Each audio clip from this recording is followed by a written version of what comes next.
सर्वांना नमस्कार। आपल्या सगळ्यांना माहिती आहे की आगामी काही दिवसामध्ये आपली 10वी आणि 12वीची एक्झाम होणार आहे।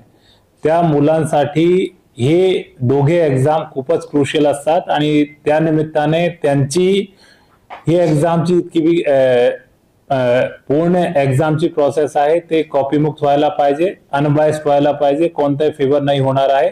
त्या संदर्भात जिल्हा प्रशासनाने खूप चांगल्या रीतीने नियोजन केलेलं आहे। यामध्ये जर कोणतीही शाळा कोणतीही संस्थामध्ये असा दिसून आला की त्या ठिकाणी कॉपी होणार आहे त्याच्यावर सक्तीची कारवाई करण्यात येणार आहे आणि त्याच निमित्ताने त्यामध्ये जितके भी लोक संलग्न आहेत त्यावर पण कारवाई होणारच आहे।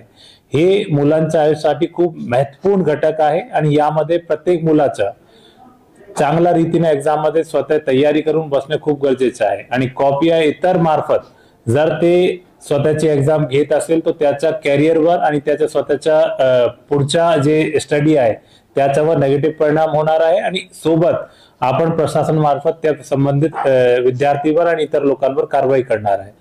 मला सगळ्यांना जिल्हा प्रशासन मार्फत असं आवाहन करायचं आहे की आपण आणि हे सगळी पुढचे एक्झामचे जितके भी डेज आहेत त्यामध्ये कॉपी मुक्त अभियानची जास्तीत जास्त जागृती करावा।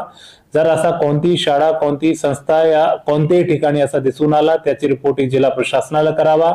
नॉर्मली आपल्याकडे प्रत्येक ठिकाणी फिरते पथक चालू आहे, त्यांच्या मार्फत आपण ऑलरेडी कारवाई करत आहे, पण जर अशी सूचना आपण दिली तर हे जिल्हा प्रशासन आहे त्या संबंधित मुलांसाठी ते खूप गरजेचं आणि खूप महत्त्वपूर्ण स्टेप राहणार आहे।